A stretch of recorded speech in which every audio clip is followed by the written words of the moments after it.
एक मिनट बेटा।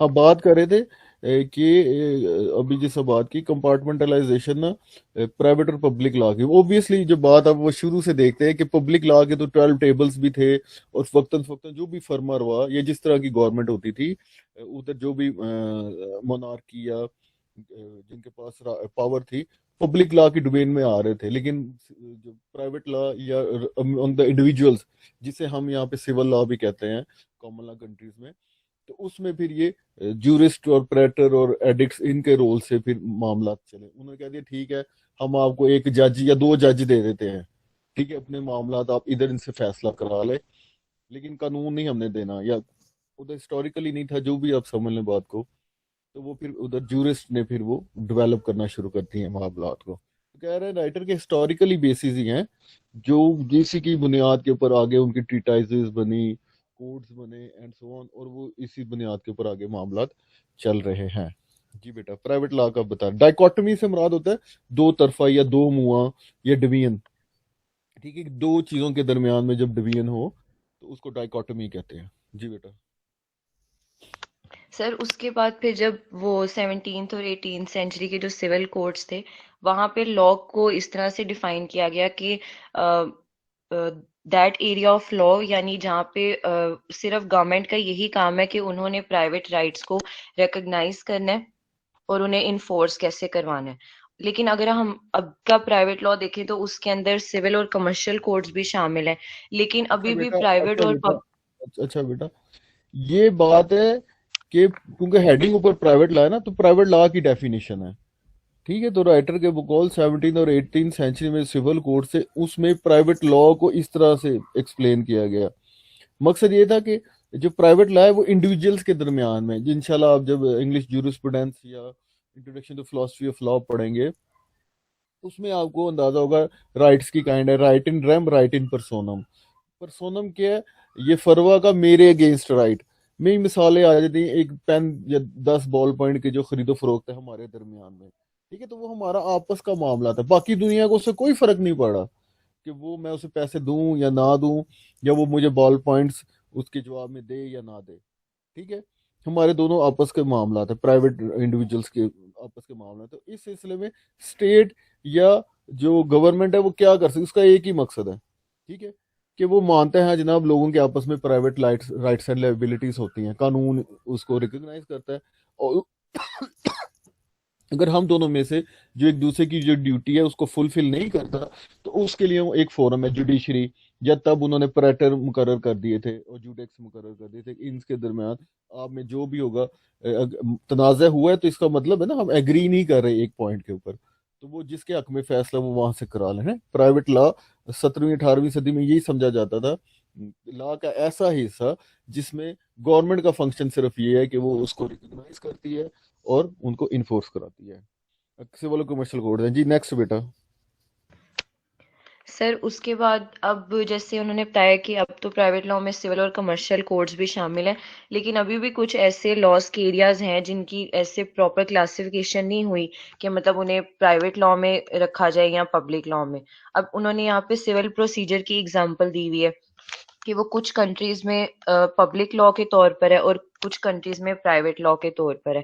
और ये नेक्स्ट फिर लेबर लॉ, सोशल सिक्योरिटी और जो गवर्नमेंट रेगुलेशन से भी रिलेटेड जो मामलात हैं वो कहीं पर एज पब्लिक लॉ डील होते हैं और कहीं पर प्राइवेट लॉ के तौर पर। Mixed public and private areas की जब बात करें ना, तो आगे वो मिसाल भी आ जाएगी, वो टीचर वाली जो लीगल एजुकेशन की मिसाल है, उससे भी अंदाजा हो जाता है कि प्रॉपर्टी का मामला है जो कि ट्रेडिशनली गवर्नमेंट या कोई स्टेट था या जो मोनार्क था, उससे टैक्स, या तो पहला फैसला होता था ये उस सरकार की प्रॉपर्टी है या इंडिविजुअल की प्रॉपर्टी है। अगर इंडिविजुअल की प्रॉपर्टी है तो टैक्स वो लेते थे, ठीक है, बाकी उसके आपस में टेनेंट रखे जो रखे वो प्राइवेट रार्ट्स की डोमेन थी। लेकिन जब से अब वेस्टफीलिया के बाद में central government nation state theory, उसके बुनियाद नेशन स्टेट आने लगी, तो स्ट्रॉन्ग गवर्नमेंट, स्ट्रॉन्ग रेगुलेशन, ज्यादा अवाम की तरफ उनका रुझान या इन मामलात में आने लगा, तो मिक्स्ड एरिया आ जाता है कि पब्लिक भी उसमें मामलात आते हैं। पब्लिक नेचर इसलिए कहा जाता है क्योंकि पब्लिक को स्टेट रिप्रेजेंट कर रही होती है, स्टेट अपने बिहाफ के ऊपर। स्टेट देखे तो बेटा एक ये फिर ये कॉन्सेप्ट ही है ना बेसिकली, जिसको एक आपने या लॉ ने उसको लीगल फिक्शन के जरिए से पर्सन डिक्लेयर कर दिया हुआ है, जिसके ये उसमें ये चीजें शामिल हैं, ये राइट्स हैं, ये ड्यूटीज हैं, ये फंक्शंस हैं, ये पावर है, जो कॉन्स्टिट्यूशन में अमूमन बयान की जाती हैं। जी नेक्स्ट बेटा। सर पब्लिक लॉ का उन्होंने एक्सप्लेन किया है कि उसका मेन फोकस ये है कि मतलब जो स्टेट एक्ट, क्योंकि पब्लिक लॉ में इंडिविजुअल वर्सेस स्टेट होता है, तो इस वजह से स्टेट ने अपने एक्शन के थ्रू पब्लिक इंटरेस्ट को किस तरह से अफेक्ट में लेकर आना है। और अब पब्लिक लॉ में कॉन्स्टिट्यूशनल लॉ भी इंक्लूड है, एडमिनिस्ट्रेटिव लॉ भी और क्रिमिनल लॉ भी।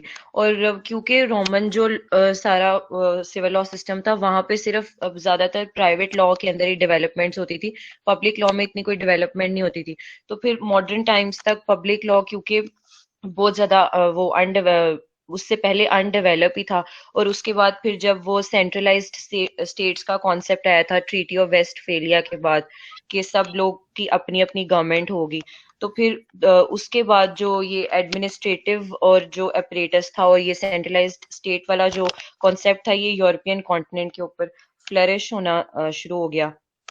और उसके बाद फिर 19th सेंचुरी में एडमिनिस्ट्रेटिव लॉ डेवलप हुआ, और सिविल लॉ लॉयर्स को भी ये चीज ऑब्वियस थी कि अगर कोई प्राइवेट लॉ से रिलेटेड कोई डिस्प्यूट है, यानी इंडिविजुअल से इंडिविजुअल में कोई मैटर है, तो वहां पर अगर कोई रूल्स और लॉज अप्लाई होते हैं, तो वो अगर कोई ऐसा डिस्प्यूट हो जाता है जिसमें स्टेट की इन्वॉल्वमेंट भी है, तो वहां पर फिर प्राइवेट लॉ के जो रूल्स हैं वो लागू नहीं होंगे। और उसके बाद फिर एक ये भी ट्रेंड शुरू हुआ कि जो गवर्नमेंट का एडमिनिस्ट्रेटिव एक्शन है उसकी भी लीगैलिटी को रिव्यू करने के लिए कोई ऐसा मतलब होना चाहिए कि जो उसके एक्शंस को भी रिव्यू करे। अच्छा बेटा, पहला पॉइंट से तो बल्कि दूसरा पॉइंट की बात करेंगे।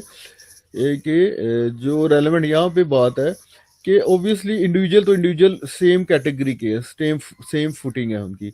लेकिन जब स्टेट वर्सेस इंडिविजुअल्स की बात आप करते हैं, तो स्टेट तो ज़्यादा पावरफुल है, ठीक है, और वो इंडिविजुअल्स इतनी नहीं है, तो उनकी सेम फुटिंग नहीं है, तो उसके लिए वो जो रूल्स हैं वो इधर एप्लीकेबल नहीं हो सकते। इससे अगर बराबरी तौर पर सत्ता जाए स्टेट को और इंडिविजुअल्स को, तो उनमें फिर इंसाफ नहीं हो सकता। ठीक है, एक तो उन्होंने ये एक वजह बनी थी एडमिनिस्ट्रेटिव लॉ या पब्लिक लॉ में और ज़्यादा एडवांसमेंट की। और दूसरी ये है कि जब खास तौर पे आगे भी जिक्र आएगा कॉन्स्टिट्यूशन, पहले तो बात था ना कि गवर्नमेंट या पावरफुल लोग कौन थे। बादशाह था, कलीसा थे और फ्यूडल थे, ठीक है। वो तो खानदानी बेस के ऊपर था, और यही डिक्लेयर करते हैं कि ये खानदान तो अल्लाह ने बनाए हैं जनाब, नोबल्स बनाए हुए हैं, इन्हीं का राइट है और पावर है कि यही रूल करेंगे। तो बादशाह ने जो फरमान जारी कर दिया, उसको चेक करने वाला कौन है? King can do no wrong. जब आप ब्रिटिश लॉ को पढ़ेंगे, या सुना भी होगा शायद आपने, अगर नहीं सुना तो आगे सुन लेंगे, तो ये कॉन्सेप्ट था, ये थ्योरी था बेसिकली। लेकिन जब वो रिपब्लिक या डेमोक्रेटिक फॉर्म ऑफ गवर्नमेंट्स पे हम आ गए, तो उधर था कि by the people from the people, और उसके लिए क्या है ऑफ द पीपल, और उसके लिए क्या है कॉन्स्टिट्यूशन, कि कोई कानून के तहत ही है, रूल ऑफ लॉ होना चाहिए। कॉन्स्टिट्यूशन मारते वजूद में आ जाए, तो स्टेट के जितने भी इदारे हैं अब उनके लिए पाबंदी है कि वो कॉन्स्टिट्यूशन से क्योंकि पावर ड्रा कर रहे हैं, तो फंक्शन भी उन्हें उसके अकॉर्डेंस ही करना है। उससे बियॉन्ड या उससे अबव या उससे सुपरा पाकिस्तान की में के अलावा, पाकिस्तान में सब कुछ हो सकता है, हम पाकिस्तान के अलावा बात कर रहे हैं, तो उधर जो है वो इस सिलसिले में फिर इनका चेक करना कि आया ये लीगल है या इलीगल है या कॉन्स्टिट्यूशनल अनकॉन्स्टिट्यूशनल है। तो ये भी कोई इदारा या कोई ऐसी बॉडी होनी चाहिए जो करे है, जिसके तहत कॉमन लॉ में आपकी कोर्ट्स को ये फंक्शन मिल गया। लेकिन सिविल लॉ में हम देखेंगे, सिविल लॉ ट्रेडिशन की जब हम बात करें, तो उसमें किस तरह से थोड़ी सी डिस्टिंक्शन की है। चलें आप ये बता दें स्लाइड, ओहो पीछे कैसे आ गए, ठीक है, तो फिर नेक्स्ट और मौका देंगे। हाँ जी बेटा। अब क्योंकि सर ये सिविल कोड्स का पार्ट नहीं है, ये जो पब्लिक लॉ है, ये वेरियस जो स्टैट्यूट्स हैं या जो जज मेड डिसीजंस होते हैं उनके ऊपर बेस्ड होता है। और इसका काम ये है कि इसने ये देखना है जो पब्लिक लॉज होते हैं कि जो ऑर्गेनाइजेशंस हैं और जो पब्लिक अथॉरिटीज हैं और फिर जो पब्लिक एजेंसीज और इंडिविजुअल डिसीजंस का आपस में रिलेशनशिप है, तो उससे रिलेटेड फिर ये जो लॉज होते हैं वो देखते हैं कि प्रॉपर जो रेगुलेशन है वो हो सारे मामलात की। और क्योंकि पब्लिक लॉ के अंदर ये जजमेंट डिसीजंस और वेरियस स्टैट्यूट्स के ऊपर ये बेस करता है, तो फिर इसको चेंज करना ज्यादा इजी है एज कंपेयर टू जो सिविल कोड्स मतलब प्राइवेट लॉ है, और दूसरा ये जो पॉलिटिकल फोर्सेस होती हैं उनका भी जो इन्फ्लुएंस होता है उसके बेसिस पे भी इसमें जो चेंजिंग्स हैं वो करना आसान है। तो बेटा आपको ना पॉलिटिकल साइंस में शायद ये बात की होगी कि कॉन्स्टिट्यूशन में अमेंडमेंट करना मुश्किल है, जरा कम्बरसम है, 2/3 मेजोरिटी। आम कानून साजी या आम कानून में तरमीम करने के लिए सिंपल मेजोरिटी। तो कोड भी है, आपको एक पता भी है, ट्रेडिशनली बनते आ रहे हैं। स्पेशल उन्होंने लॉयर्स या पर्सन लर्न इन लॉ को हायर किया, 4 4 साल उन्होंने काम किया, फिर जो उस वक्त कॉन्स्टिट्यूशन असेंबली थी उससे मंजूर कराया। तो उसमें चेंजिंग लाना काफी मुश्किल हो जाता है। लेकिन स्टैचूट्स और खास तौर पे फिर जज में डिसीजन है वो पीछे, और पॉलिटिकल फोर्सेस फ्रेंच रेवोल्यूशन के बाद में जितने भी सियासी हालात हैं उसमें लोगों की वजह से, तो इसको तरमीम करना जैसा फर्म था आसान रखा गया है। लेकिन ये थर्ड बुलेट है, इसमें हमें पब्लिक लॉ की एक किस्म की डेफिनेशन मिल जाती है, उसके इंग्रेडिएंट्स मिल जाते हैं। क्या जनाब? पब्लिक अथॉरिटीज, इनकी ऑर्गेनाइजेशन किस तरह से होंगे, कौन लोग इसमें शामिल होंगे, कैसे शामिल होंगे, इनके फंक्शन, इनकी जिम्मेदारियां क्या है, और इन एजेंसीज या अथॉरिटीज का सिटीजन के साथ क्या ताल्लुक है। तो जिस मामलात में अल्टीमेटली स्टेट या माशरे की जब मजमूई हैसियत से बात होगी वो सारी पब्लिक लॉ में आती जाएगी। इसमें डिटेल में हम जब इस तरह आगे अपना आप प्रोग्राम, डिग्री प्रोग्राम में चलेंगे, क्रिमिनल लॉ है आपका, सिविल लॉ है, और इंग्लिश जूरिस्प्रूडेंस स्पेशली जब आप पढ़ेंगे उधर आपको ज्यादा क्लैरिटी बात होगी कि पीछे सोच क्या है, वजूहात क्या है। जी यहाँ तक तो गुड बेटा। अब नेक्स्ट कौन है? सर मेरा एक सवाल था सर यहाँ पे। हाँ क्वेश्चन जी बेटा पूछिए। सर यहाँ पे हमने देखा कि पब्लिक लॉ का यहाँ पे सोर्स जो है ये जुडिशरी नजर आ रही है, हालांकि ये जो फ्रेंच रेवोल्यूशन हुई है उसके बाद तो फ्रेंच रिपब्लिक आ गया और कॉन्स्टिट्यूशनल मोनार्की आई, और अभी हम यहाँ पे देख रहे हैं कि लेजिस्लेचर का रोल यहाँ पे कोई नजर नहीं आ रहा। तो सर ऐसा क्यों है यहाँ पे? नहीं बेटा, लेजिस्लेचर का रोल है। एक तो हम ना इसको बहुत ज्यादा डिटेल में नहीं देख रहे हैं, हम जिस तरह कहते हैं ना सतही उसकी ना उसके आप कह सकते हैं सेलिएंट फीचर्स और थोड़ी सी बैकग्राउंड हिस्ट्री उसमें देख रहे हैं। रोल है इवन आपका जो ये कोड था, फ्रेंच कोड है या वो जर्मन कोड है, वो उस वक्त जो उनकी मुकन्ना ये लेजिस्लेटिव बॉडी उसी ने पास किया था ना, तभी उसको हैसियत मिली। चिली और उस पर भी आप देखते हैं तो उन्होंने मंजूर किया जो भी लेजिस्लेचर जिस फॉर्म में भी थी, तो रोल तो है ऑब्वियसली। और पब्लिक लॉ में और ट्रेडिशनली वही ना कि वो जब रवायात के ऊपर आप चलने लग जाए तो कॉर्पस जूरिस सिविलिस की भी से बात आगे बढ़ गई है ना, बात आगे, बल्कि गायस का जो था उसका उसी से आगे वो बना। तो उधर पब्लिक लॉ का ही मैटर, और सॉरी प्राइवेट लॉ या सिविल लॉ का जो जिसे हम कहते हैं सिविल और क्रिमिनल की जब डिस्टिंक्शन करते हैं उस मैटर को ही कर रहे थे। और ये जो आई जिस तरह फ्रांस में जब बात हुई थी, मैंने बताया था आपको कि वो जो मैन और पर्सन का एक चार्टर बनाया था, थॉमस जेफरसन भी था उसमें। ठीक है, तो मुकन्नना से उधर से ही बातें हुई ना शुरुआत, फिर उनका कॉन्स्टिट्यूशन आहिस्ता आहिस्ता बना। लेजिस्लेचर का रोल है जरूर, लेकिन जो पॉइंट डिस्कस करने उस वाले से डिफाइन कर रहे हैं, अगर हम इनको डिटेल में पढ़ने लग जाएंगे तो ऑब्वियसली वो एक एक प्रोग्राम डिग्री हो सकती है। इनके ऊपर रोल है नो डाउट, स्टैचूट भी वही देता है, और जजेस मेड नॉर्म्स का जिक्र उन्होंने कर दिया कि आहिस्ता आहिस्ता जरूरत महसूस हुई है, और अब आगे जाके देखेंगे और जरूरत होती है कि कोर्ट्स के अलावा भी जरूरत है। इसी लेक्चर में आज भी आपको कई जगह पे जिन्होंने सुना पड़ा है डिसीजंस की अहमियत उजागर हो रही है। लेकिन वो बात है ना कि जब सेपरेशन ऑफ पावर की भी जब यहाँ पे जिक्र आता है, मैं ना मानू वाली बात है। ठीक है, बंदा जवाज घाड़ लेता है, चीज मौजूद है, लेकिन वही है कि कॉमन लॉ और सिविल लॉ में तकसीम करनी है। नहीं जनाब, हमारे कोड है, वो कहते हैं हमारे जजेस हैं। ठीक है, उधर जाके आप जब उसको देखेंगे गौर से तो आपको पता लगेगा नहीं, जजेस के डिसीजन की अहमियत कम होती जा रही है। काफी ज्यादा उधर इनेक्टमेंट्स या लेजिस्लेशन हो चुकी हुई है बरतानिया की हद तक भी। ठीक है, और इधर देखेंगे तो कहने की हद तक है, अभी भी कायम है वो अपनी रवायात को बरकरार रखने के लिए, लेकिन प्रैक्टिकली ऐसी सूरत नहीं है। बात क्लियर हुई बेटा? सर जी सर। हाँ, नो सर सर। फिर ये जो सिविल कोड्स बने थे तो उनमें भी एडवांसमेंट या मॉडिफिकेशन हुई है इस एरा में? हाँ, नहीं इस एरा में नहीं है, अल्टीमेटली हुई है कुछ ना कुछ उसमें ना, तरमीम की गई हैं स्टैचूट्स के जरिए से। वो इसको रखा ही कोड में यही गया है कि जब भी कोई इसमें एडवांसमेंट होती है ना तो वो साथ में चैप्टर ऐड करते जाते हैं। ठीक है, बस ये है कि हम जिस तरह कहते हैं ना नजीर, प्रेसिडेंट को कहते हैं हम नजीर। वो नजीर किस तरह से डेवलप होती है कि एक्चुअली में अदालत के सामने कोई कंट्रोवर्सी, कोई वाकयात आए हैं जिसके ऊपर कानून का इतलाक किया गया है, या उन पर इतलाक करने के लिए कानून डायरेक्ट इतलाक नहीं होता था जो हमारे पास मौजूद था, तो उसकी इंटरप्रिटेशन करके, तशरीह करके उस हालात के ऊपर उसे अप्लाई किया गया है। वो बस ये कहते हैं हमारे यहाँ मिसाल के जरिए से हम नहीं चलते, ठीक है, हम असूल की बुनियाद पे, डॉक्ट्राइना बेसिकली, पीछे डॉक्ट्राइना के साथ साथ आगे फिर जो जैसा हमारा क्यास है, हम जब इस्लामिक जूरिस्प्रूडेंस आप पढ़ेंगे उधर आपको पड़ेगा क्यास, कॉमन इल्लत क्या है, कॉमन ग्राउंड क्या है, जिसकी बुनियाद के ऊपर कुरान है या हदीस है as a source of law primary, secondary source है इजमा, उससे बातों को लेकर फिर जो आने वाले वक्त, क्योंकि उस दौर में अब देखें नबी पाक सल्लल्लाहु अलैहि वसल्लम के दौर में कुरान और सुन्नत में नहीं हो सकता था मामला। आपका आइस है, जिस तरह हीरोइन है, कोकोआ है, ये चीजें तब मौजूद नहीं थी ना, तब तो अगर था होशो हवा से बेगाना का खमर, शराब की बात थी ना, खमर का जिक्र किया गया। अब खमर में क्या चीज कैसे आएगी, एडवांसमेंट के साथ हम देखते जा रहे हैं कि नशे की और किस्में आ रही हैं, ठीक है, तो वो तो एडवांसमेंट हो रही है, कोर्ट्स का हिस्सा बनते जा रहे हैं चीजें, स्टैटिक नहीं जी रहता सर। कानून, क्योंकि बेटा कानून और सोसाइटी का आप आपस में देखेंगे ना कि ये आपका field of study Aahista Aahista जब आप अल्टीमेट पहुंचेंगे कि हर शोबे में इसका कोई ना कोई तलक है। देखिए सिंपल, आपके एडमिशन के वक्त भी कानून की अमलदारी हुई या कानून किसे गुजरे, आप पढ़ रहे हैं तो आपको पता है रूल्स एंड रेगुलेशन है, कोई उसके मुताबिक ही कार्रवाई हो रही है, ठीक है, मेडिसिन कर ले, कोई भी फील्ड ले ले, कानून या लॉ रूल्स रेगुलेशन के बगैर जिंदगी नहीं है।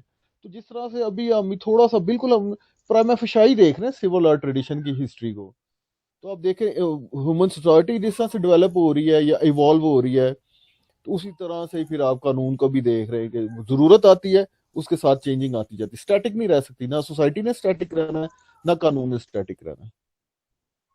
क्लियर है? जी सर। क्या अगली भी गई? अच्छा, और किसी का कोई क्वेश्चन?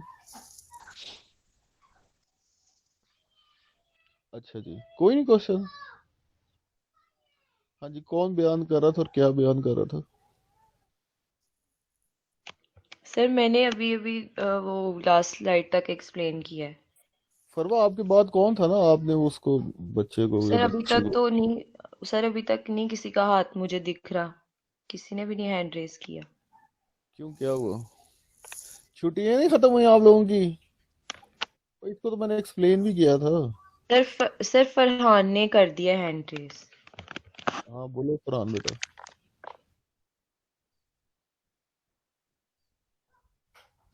जी sir. Sir civil law countries में जो इसकी डिस्टिंक्शन है ना पब्लिक और प्राइवेट लॉज की, ये बेसिक फीचर्स डिसाइड करती है।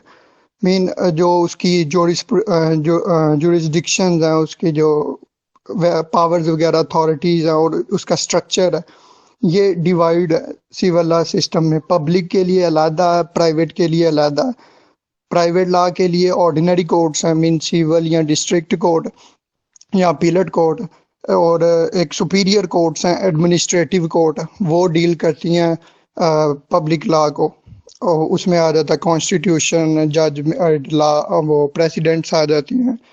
तो कॉन्स्टिट्यूशन है एडमिनिस्ट्रेटिव या स्टैचूट। पब्लिक लॉ का मैटर, जी एडमिनिस्ट्रेटिव लॉ है उसका मैटर, जी ठीक है। जी। तो प्रेस पब्लिक लॉ जितना भी है वो ठीक है, कोई नहीं हो जाता। अच्छा आगे बताओ।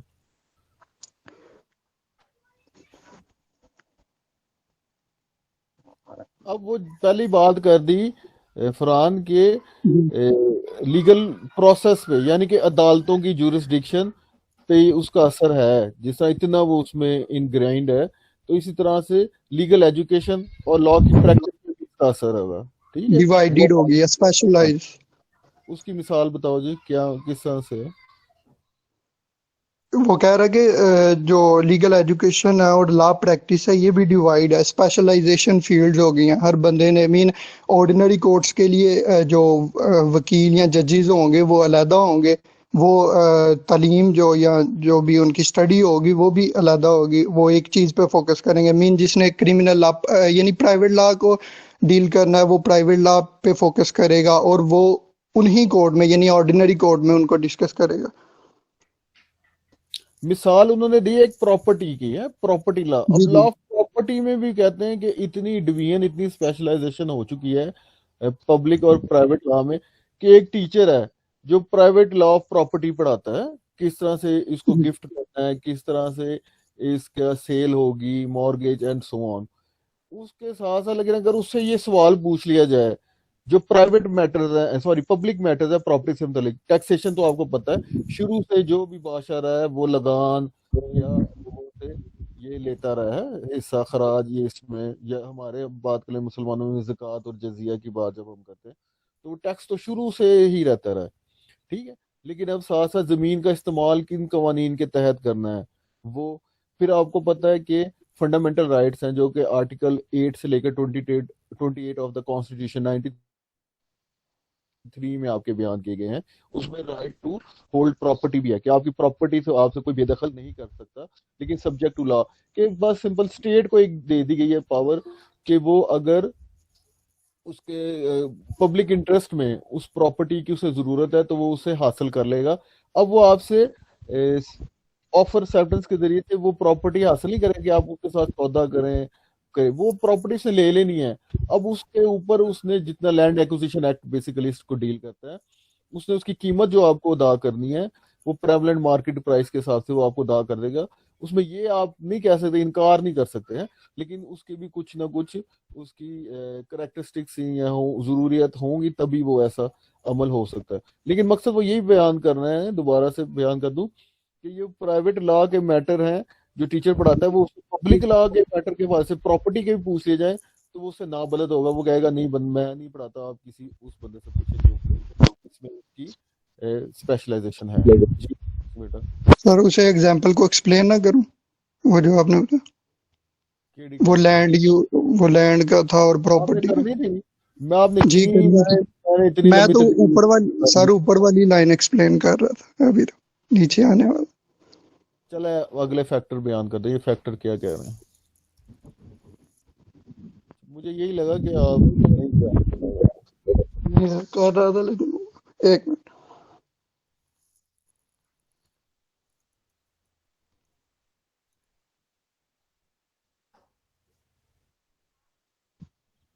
किसी और को मौका दे दें।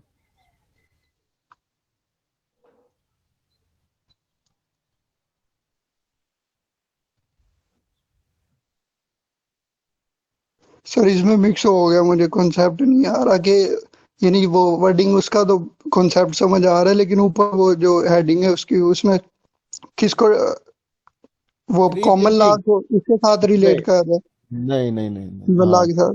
ठीक हो गया। फैक्टर्स इन्फ्लुएंसिंग री thinking of the strict division. हम कौन सी स्ट्रिक्ट डिवीजन पढ़ रहे हैं बेटा? अभी डिस्कस जो टॉपिक कर रहे हैं, किसके जी दरमियान में स्ट्रिक्ट डिवीजन है जिसको हम सर डिस्कस कर रहे हैं? सर पब्लिक लॉ और पब्लिक और प्राइवेट लॉ प्राइवेट लॉ के बारे में, पब्लिक हाँ, और प्राइवेट। जी जी वही मैं आपको कह रहा हूँ कि एवोल्यूशन आती है तो वैसे हालात नहीं रहते हैं। तो ये जो स्ट्रिक्ट डिवीजन है इसके हवाले से जो उधर के लीगल एक्टर हैं, ज्यूरिस्ट हैं, लीगल एकेडमिशियन हैं, जजेस हैं, या उसका जो स्टेट के जो दायरे मुकन्ना है, वो सोचती है या ऐसे उनपे भी सोच आ रही है कि इतनी स्ट्रिक्ट डिवीजन में हमें नहीं रहना चाहिए, जिसकी बुनियाद के ऊपर हमने ये निज़ाम, अदालत का निज़ाम बनाया हुआ है। ठीक है, वो क्या फैक्टर है जिस जो के सिविल लॉ ट्रेडिशन पे असर कर रहे हैं, समझे बात को, उसके वो फैक्टर बयान किए हैं। अब वो ऑब्वियसली जब मैं वो उधर से स्लाइड्स पे लेके आता हूँ तो हेडिंग भी ऐसे बना देनी है, अभी तक ये लिखूं factors influencing rethink of strict division between public law and private law, ठीक है, जी वो फिर और लंबी हो जानी है इस तरह से। चलो अब सब क्लियर हो गई आपको यहाँ पे क्या बात हो रही है? जी आप किस बताओगे कि मैं ही बताऊं फिर? सर आप ही बता दें, कंफ्यूज। अच्छा, कंफ्यूज नहीं, इतनी तू करता नहीं जितनी कंफ्यूज नहीं रिक्वायर्ड। मीन सर, वो रीड करना पड़ेगा उस तरह, मैंने शार्प नहीं ना किया कि कोई बगैर बात देखे मैं एक्सप्लेन कर दूं। कोई बात नहीं, कोई सर बात मैं एक्सप्लेन कर दूं? नहीं। तू फेरा नहीं फरवत, हाँ, तू किसी को बोलने दे, क्लास में मुझे आते हैं कि जनाब ये फरवा मौका ही नहीं देती किसी को बोलने का, हम क्या करें? अब उन्हें तैयारी करके आना छोड़ दिया कि फरवा ने सारा लेक्चर बयान कर देना। नहीं सर, वो उनको भूल गया तो इस वजह से, वरना तो कोई और है जनाब फरवा के अलावा? देखो, अब मैं क्या करूं फिर? सर मैं करूं, मेरा कोई हैंड ही नहीं देख रहा। सर इनका हैंड नहीं दिख रहा वहां पे, मतलब आया ही नहीं। हमने तो इन्हें पहले मौका दिया था कि ये बोलें, लेकिन ये चुप रहे हैं। सीआर है ना, लाडला सा बेचारा। हाँ बताओ खान। सर वो उन्होंने इसमें बताया कि जो rethinking of influence trick division, उनमें उन्होंने पहला उन्होंने इसे जो पॉइंट बताया वो ये है कि कॉमन लॉ का काफी इन्फ्लुएंस बढ़ा, और उसके बाद गवर्नमेंट का लीगल ट्रेडिशन में जो था ट्रीटेड एज प्राइवेट, गवर्नमेंट का काफी रोल बढ़ा उसमें, और एक जनरल ट्रेंड बना कि कॉन्स्टिट्यूशन को लिखने का और जुडिशियल रिव्यू का। और उसके बाद एक और इन्फ्लुएंस काफी इंक्रीज हुआ ऑर्गेनाइजेशन का, जैसे ट्रेड यूनियंस बनी और legal fields and defy categorization of public, मतलब कि लीगल फील्ड्स और काफी जो इसमें अब लीगल सिस्टम आपको, में काफी अब कैटेगराइजेशन देख, होगी तो उसकी। अब मोहम्मद खान, अब आपको आपका कंपटीशन बताता है कि इसको कैसे एक्सप्लेन करना है। फरवा बेटा आप बताओ। सर ये जो फैक्टर्स थे जिन्होंने उनको रीथिंकिंग के ऊपर मतलब इन्फ्लुएंस्ड हुए, वो ये था कि क्योंकि जो कॉमन लॉ सिस्टम है वो इंट्रोड्यूस हो गया हुआ था, जैसे इंग्लैंड में, और उसके जो कॉलोनीज थे जैसे कनाडा, ऑस्ट्रेलिया, न्यूजीलैंड वगैरह, तो वहां पे भी कॉमन लॉ सिस्टम है। जब इंट्रोड्यूस हुआ तो उन्हों उन कॉलोनीज पर भी आ गया, तो उसका बहुत ज्यादा इन्फ्लुएंस बढ़ गया था। तो एक तो ये फैक्टर था। और उसके बाद जो कुछ ऐसे प्राइवेट लॉ रिलेटेड जो मामलात थे, वहां पे गवर्नमेंट का जो रोल है वो भी इंक्रीज हो रहा था, लीगल रोल। क्योंकि प्राइवेट लॉ वो गवर्नमेंट की डोमेन नहीं है, तो इस वजह से जब उनका वहां पे रोल इंक्रीज हुआ तो दूसरा फैक्टर ये था। और उसके बाद जब जो रिटन कॉन्स्टिट्यूशंस हैं, इसका भी एक ट्रेंड स्टार्ट हो गया, क्योंकि बहुत सारे जो कंट्रीज हैं वहां पे अब ये रिटन कॉन्स्टिट्यूशंस ही थे, जैसे अमेरिका, जर्मनी, इटली। और साथ ही साथ ये जो जुडिशियल रिव्यूज हैं, इनकी भी एक्सेप्टेंस स्टार्ट हो गई थी। और फिर जैसे अब जो ऑर्गेनाइजेशंस हैं, यहाँ पे उन्होंने ट्रेड यूनियंस का भी एग्जांपल दिया हुआ है कि उनका भी इन्फ्लुएंस इंक्रीज होने लग गया। और फिर कुछ ऐसे लीगल फील्ड्स का ग्रोथ हुआ कि जिनको ना तो एज पब्लिक लॉ के लिहाज से मतलब ना तो वो पब्लिक लॉ की डोमेन में कैटेगराइज होती थी और ना ही प्राइवेट लॉ की डोमेन में। तो ये फैक्टर्स थे। अच्छा बेटा, कॉमन लॉ तो ऑलरेडी मौजूद था, इंग्लैंड में है वो तो। आप जब डिस्कशन होगी तो नॉर्मन कॉन्क्वेस्ट के बाद से, यानी कि 1066 में, 11वीं सदी से स्टार्ट हो गया, 13वीं सदी से, तो उसका रिकॉर्ड तक मौजूद है। यानी कि जुडिशियल डिसीजन का बरतानिया में सेफ है रिकॉर्ड 13वीं सदी से एंड फर्दर। ठीक है, कॉलोनीज में भी आ गया हुआ है। जब हम बात करते हैं ना, ये अब हाल की बात वो कर रहे हैं कि क्यों इन्फ्लुएंस उसका बढ़ रहा है कॉमन लॉ का, क्यों? क्योंकि बेटा दुनिया ग्लोबल विलेज बन चुकी हुई है, आपस में इंटरेक्शन बहुत ज्यादा है, स्पेशलाइज्ड फील्ड है। छोटी छोटी स्टेट्स की बिना के ऊपर, एक स्टेट है वो एनर्जी में, आपके क्रूड ऑयल में है, एक के पास इन्वेंशन ज्यादा है, वो टेक्नोलॉजी में हाई है, एक के पास जो ग्रेन है उधर ज्यादातर गला उगता है, एक जो फील्ड है उधर मीट की उसके पास ज्यादा स्पेशलिटी है, एक के पास पाम ऑयल है, मलेशिया की बात जैसा आप कर लें, एक के पास आपके फ्रूट्स की ज्यादा ग्रोथ होती है, उसके पास एक के पास है। तो हर एक मैन्युफैक्चरिंग है। अब देखो टेक्नोलॉजी अमेरिका के पास है, तो मैन्युफैक्चरिंग की हाईएस्ट जो है वो उधर चाइना के पास है। तो दुनिया आपस में इस तरह से इंटरमिंगल हो गई है कि कोई अलूफ रह नहीं सकता। तो जब वो उधर ट्रांजिशन, जिस अलार्म मर्चेंट में भी जरूरत महसूस हुई थी, शायद आपको दोबारा से रिकॉल करें, तो तमाम के तमाम इलाके में एक जैसा ही, वो यूनिफॉर्मिटी की वजह से ही वो फिर शिपिंग कोड आने शुरू हो गए थे ना। तो इधर भी अभी आजकल की दुनिया में अब लीगल सिस्टम्स का भी, ये जो आपको सब्जेक्ट पढ़ाया जा रहा है ना, हमने तो कॉमन लॉ को फॉलो करना है, या उसी ट्रेडिशन की बिना के ऊपर और साथ उसमें क्योंकि हम मुस्लिम कंट्री हैं, तो इस्लामिक लॉ का भी इधर टांका लगा हुआ है, या समझे कि थोड़ा सा उसका मिक्सचर भी है। हमारा जो सिस्टम है ना, वो common law plus Islamic law का मिक्सचर है, हाइब्रिड सिस्टम है। तो लेकिन हम ये पढ़ाया जा रहा है क्योंकि आने वाले दौर में ये सोचा जा रहा है, या शायद ये भी एक थ्योरी है, कि एक हाइब्रिड लीगल सिस्टम पूरी दुनिया के लिए, और एक ग्लोबल स्टेट का दर्जा शायद हासिल कर ले दुनिया, इतनी इंटरडिपेंडेंस हो जाएगी उस बुनियाद के ऊपर। और नहीं भी है अगर, तो अगर पाकिस्तान में हम इटली के साथ, आपने मिसाल अमेरिका की मिसाल नहीं अभी आपकी देनी बनती, सिविल लॉ की जब आप बात करें, फ्रांस की दें, जर्मनी की दें, इटली की दें, स्पेन की दें, यहाँ पर अब इस इंटरेक्शन अगर उधर जाके हमारी, आप जिस तरह आप जिस कंपनी को रिप्रेजेंट कर रही हैं, उसने फ्रांस में कुछ चीजें सप्लाई की हैं, पैसा उधर नहीं आया, अब उधर जाके केस फाइल करना है। और अभी आपको जब थोड़ी सी इतनी नो हाउ होगी और थोड़ी सी और आप ट्रेनिंग खुद से ले लेंगे, तो आप जाके उसके लीगल निज़ाम को समझ सकती हैं, आप जाके उधर केस को फाइल कर सकती हैं। ठीक है, या इवन अगर आपने नहीं भी करना, तो वो आपको कंपनी भेज देगी कि आप उनके लॉयर से ये काम लें। तो कुछ नो हाउ होगी तो आप करेंगे ना इस काम को। चाइना की आप बात कर लें, उधर कैसा निज़ाम है, को नो हाउ होगा, तभी वो बिजनेसमैन आपको हायर करेगा, आपको वो तनख्वाह देगा कि आप उसकी फिर उधर जाके मदद कर सकेंगे। तो इस बिना के ऊपर, क्योंकि बड़े सिस्टम जो हैं दुनिया के, ऑब्वियसली अगर आप चार सिस्टम में बात करेंगे, तो पहले नंबर पे आपका कॉमन लॉ या सिविल लॉ, जिसको भी कर लें, सिविल लॉ है, कॉमन लॉ है, फिर आपका सोशलिस्ट है, और तीसरा चौथा आपका इस्लामिक है। तो ये चार बड़े निज़ाम, और जिनमें दो अगर ज्यादा बड़े निज़ाम समझे, तो सिविल लॉ ट्रेडिशन और कॉमन लॉ ट्रेडिशन की बात हो रही है। तो उसका आपस में इन्फ्लुएंस हो गया ना, तलक बन गया। फिर दूसरे नंबर पे ऑब्वियसली आपने बड़ी अच्छी तरह बयान कर दिया उस बात को, कि जो ट्रेडिशनल मामला थे, जैसा पता है प्रॉपर्टी का पहला तो यही था कि तुम जैसा मर्जी से काम करो, हमें बस टैक्स देना है। लेकिन अभी जैसा मैंने लैंड एक्विजिशन की आपको बात बता दी, फिर प्रॉपर्टी राइट्स को जिक्र कर दिया कि लोगों के दरमियान में भी अगर मसले मसाइल है, तो गवर्नमेंट ने उधर वीकर साइड को, या जिसके साथ ज्यादती हो रही है, उसकी हेल्प करनी है। तो उधर मामलात में बढ़ते रहे।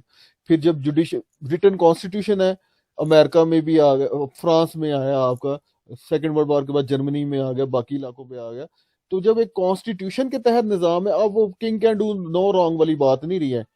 अब वो जो इमरानी मुआहिदा है, जिसे कॉन्स्टिट्यूशन कहते हैं, उसके तहत ही बाकी जो ऑर्गन्स ऑफ द स्टेट है उन्होंने काम करना है।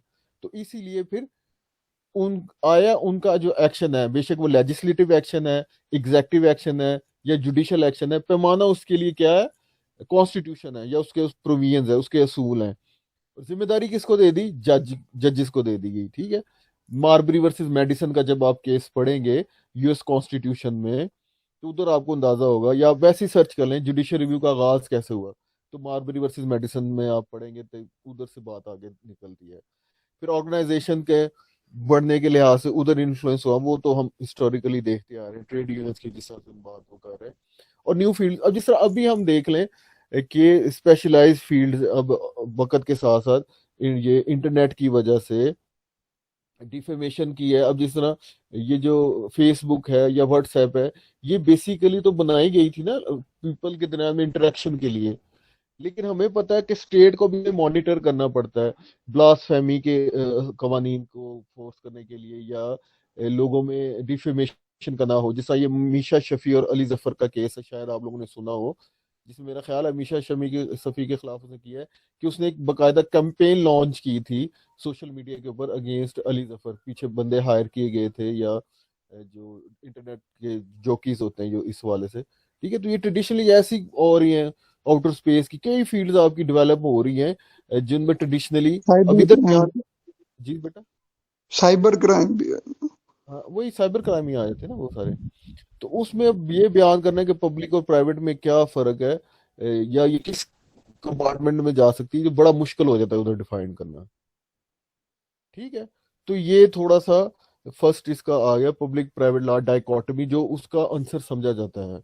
ऑब्वियसली मुझे भी अंदाजा है, आप लोगों की अभी इतनी नहीं है, लेकिन देखिए ना, बच्चे जो करते हैं कुछ ना कुछ उसकी कर लेते हैं, लेकिन आहिस्ता आहिस्ता आप में डेवलप होंगी। लेकिन ये आर्टिकल पढ़ने के साथ हमारे नॉलेज में काफी इजाफा हो रहा है मेरे ख्याल में। शायद जो आपने ये स्कोप किया था उससे अब कई चीजें आपको पता है, क्लियर ऑब्वियसली वक्त के साथ साथ होंगी, उसमें मेरी भी कोई कोताही है, मेरे पास शायद इतना नहीं है।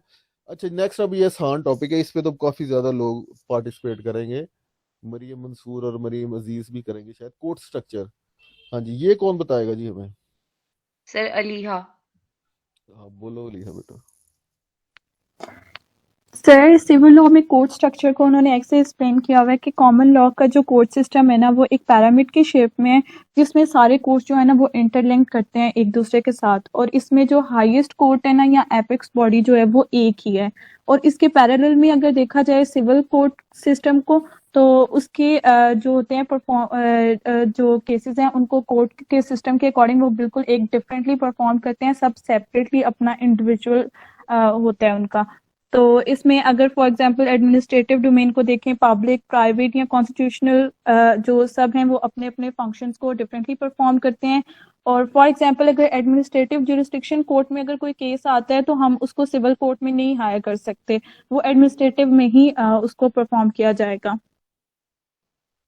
और सर इसमें सेकेंडली उन्होंने बताया कि ऑर्डिनरी सिविल कोर्ट्स का जो सिस्टम है ना वो परफॉर्म किया जाता है बाय ऑर्डिनरी जजेस, और इसमें इंक्लूड होते हैं क्रिमिनल केसेस भी और सिविल केसेस भी।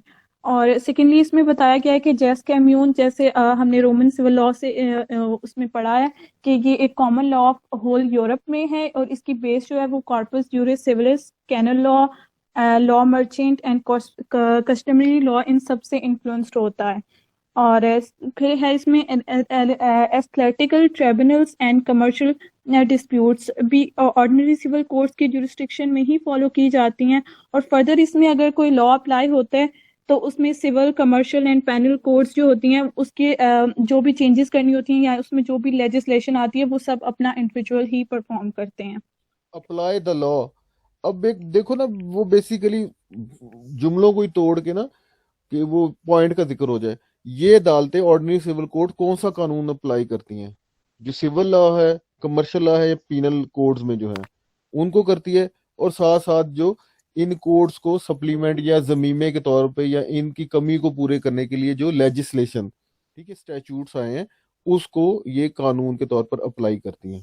ठीक है, वो ये यहाँ यस से सर। राइटर लेके गया ना हमें कि ट्रेडिशनली पहले तो जो सिविल लॉ के मैटर थे, एक्लेसिकल कोर्ट्स यानी कैनन कोर्ट्स उन अलहदा डील करे, वो सारे मामले तो आहिस्ता आहिस्ता ये इन ऑर्डिनरी सिविल कोर्ट्स में आ गए हैं। जी नेक्स्ट बेटा। सर उसमें फिर हम आगे बढ़े हैं फ्रांस का जो कोर्ट सिस्टम है ना उसको। तो फ्रांस का जो ऑर्डिनरी कोर्ट सिस्टम है उसमें इंक्लूड होते हैं सिविल और क्रिमिनल ट्रायल कोर्ट्स, जिसमें हम फर्दर आगे सेवरल स्पेशलाइज्ड कोर्ट्स भी होती हैं जिसमें commercial and labour courts include हैं। तो कमर्शियल कोर्ट्स वो होती हैं जिसमें पार्ट टाइम जजेस जो होते हैं ना उसमें बिजनेसमैन होते हैं जो उनको उनके कोलीग्स ही उनको इलेक्ट करते हैं, और उनके साथ एक प्रोफेशनल जज भी इंक्लूड होता है। और लेबर कोर्ट में हम टू बेटा इलेक्टेड। क्यों बेटा यस सर। हम ले जजेस या उधर के बिजनेसमैन को क्यों रखते हैं इसके पैनल में, लोगों की तरह फैसला? आपको क्या समझ लगती है, क्या वजह हो सकती है इसकी? सर फैक्ट बेसिस जो होती है ना उसे क्या कहते हैं इन्वेस्टिगेशन, उसके लिए ले जजेस का उसमें होना जरूरी होता है। तो इसलिए वो फिर एक प्रोफेशनल जज के साथ ले जजेस को भी इंक्लूड किया जाता है। असल में ना ये जो जैसा कॉमन लॉ में ना हाँ जी। ज्यूरी का सिस्टम है, यस सर। आगाज जो इसका हुआ था वो तो बादशाह ने बुलाते थे, उधर के नेबरहुड के लोग थे, प्रॉपर्टी के होते थे मसले की प्रॉपर्टी बादशाह की है या आम बंदे की है, तो उसमें यस सर। नेबरहुड के लोगों को बुलाया जाता था अदालतों में, तो वो गवाही देते थे ना कि ये है कि नहीं। यस उधर सर। से सिस्टम को इवॉल्व करते करते फिर क्वेश्चन ऑफ लॉ के ऊपर जजेस और क्वेश्चन ऑफ फैक्ट के ऊपर ज्यूरी सिस्टम, जो भी उधर बरतानिया में राइज है, इंडिया में थोड़ी देर राइज रहा है लेकिन पाकिस्तान में कभी भी नहीं हो सका। ठीक है, और वही बात आपकी कि जजेस को कहा जाता है they are jack of all trades but master of only law, मेरी राय में। ठीक है, कि कुछ कुछ तो यस सर। पता होता है, क्योंकि देखिए बेटा अभी आप 5 साल अगर हम समझ लें आजकल की दौर की बात कर लें, 5 साल यस में सर। एलएलबी करो जी, और सबसे अर्लीस्ट जज लग सकते हैं आप, तो उसके लिए 2 साल प्रैक्टिस करो जी। तो बिजनेस क्या किया या मेडिसिन की फील्ड, आपके मेडिसिन का कोई आएगा, वो उसका नो हाउ आपको है कि नहीं है। तो इसलिए वो जो क्वेश्चन ऑफ फैक्ट के लिए मुतल्लिका फील्ड के बंदों को ही पैनल पे रखना, ताकि वो उसकी जो फाइन उसके हालात है उनको बयान कर सके, उनको समझ ले, या जज को समझाने में उनका रोल हो सके। शाबाश, अच्छा ठीक हो गया आपकी बात। और नेक्स्ट। Yes sir. नेक्स्ट इसमें लेबर कोर्ट के जो होते हैं ना उसमें टू इलेक्ट पर्सन होते हैं, जिसमें एक लेबर का ही होता है और दूसरा मैनेजमेंट का होता है। Sir next slide.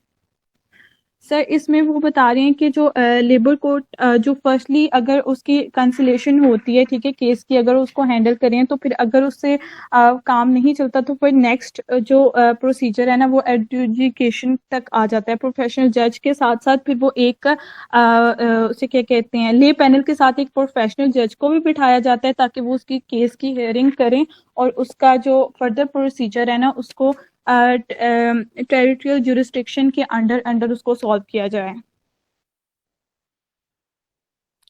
अच्छा अब मुझे आप ये बताएं कि लेबर उधर तो आ गए बिजनेस से रिलेटेड मैटर, अब लेबर यस सर। कोड के मामला आते हैं तो एक बंदा मैनेजमेंट से और एक लेबर से क्यों लिया जाता है? कंसिलिएशन क्या है, एडजुडिकेशन क्या है?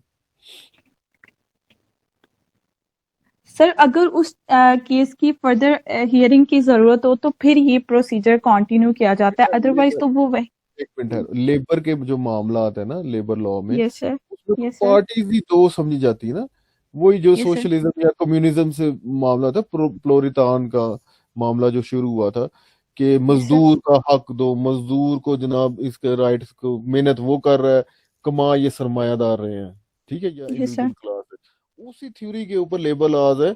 अब आपको पता है कि जो उधर मेहनत मुशक्कत कर रहे हैं लेबर क्लास होती है, और जो मैनेजमेंट में होती है वो एग्जेक्टिव क्लास होती है, और यस उन्हीं के सर। दरम्यान में लड़ाई है। तो उन्होंने कहा कि आप में अपना एक नुमाइंदा ले आओ और दूसरा नुमाइंदा ले आए, उनके दरमियान में हो जाए। फिर वैसे ना मेरा एक लेक्चर भी होगा इधर ना, yes sir. Alternative dispute resolution के ऊपर। अल्टरनेटिव डिस्प्यूट रेजोल्यूशन जो डिस्प्यूट रेजोल्यूशन मैकेनिज्म है, एक्चुअली में वो है अदालत के जरिए से अपने मामलात का तस्फिया कराना।